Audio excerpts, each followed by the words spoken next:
राजी, ओ राजी। जी डाकिया अंकल, अस्सलाम वालेकुम। वालेकुम अस्सलाम बेटा, तुम्हारे अब्बू के लिए ये खत आया है। अब्बू अब्बू, आपके लिए खत आया है। दिखाओ राजी बेटा, किसका खत है? अरे ये तो तुम्हारे दादा का खत है। दादा ने खत में लिखा है, पहले हम सब का पूछा है, हम सब का हाल हवाल पूछा है, उम्मीद से हम सब खैर खैरियत से होंगे, और फिर अपना बताया है। पिछले दिनों मेरे दांत में बहुत ज्यादा तकलीफ थी, जो भी खाऊं तो दांत में दर्द होता था, ठंडा गरम लगता था। इसके अलावा मसूड़ों से खून भी आता था, मुझसे तो बिल्कुल चबाया ही नहीं जाता था। आए, फिर तुम्हारी दादी ने मुझे तजवीज दी, आप जाकर क्लिनिक में दिखा क्यों नहीं देते, बहुत ही अच्छा दंदान साज है। मौका मिलते ही मैं सामने वाले क्लिनिक में चला गया।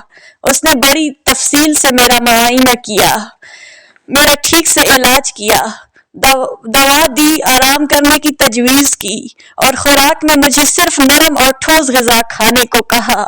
मैं अब सिर्फ दूध और डबल रोटी खाता हूँ। तुम्हारी माँ मेरे लिए दलिया भी पकाती है। तुम्हारी दादी ने राजी तुम्हारे लिए बहुत खास बातें लिखी हैं। जी पापा, क्या लिखा है? तुम्हारी दादी ने लिखा है कि राजी, दिन में 2 टाइम दांत साफ किया करो, सुबह उठकर नाश्ते के बाद और रात को सोने से पहले। 2 बार? लेकिन क्यों अब्बा? 2 बार इसलिए क्योंकि दिन को हम दांत साफ दुनिया के लिए करते हैं और रात को हम दांत साफ अपने लिए कहते हैं। ये पैगाम खास तौर पर डॉक्टर साहब ने तुम्हारे दादा को दिया है। ठीक है, तो अब मैं दादी जान की नसीहत पर जरूर अमल करूंगा, मैं उनकी बात जरूर मानूंगा। अब मैं रोज दिन में 2 बार दांत साफ करता हूँ। इसके अलावा मैंने गंदी और मीठी चीजें भी खानी छोड़ दी हैं। मैं साफ ग़िज़ा इस्तेमाल करता हूँ और अच्छी ताकतवर चीजें खाता हूँ, ताकि मुझे दांतों की कभी कोई तकलीफ ना हो और मेरे दांत भी सेहतमंद निकलें।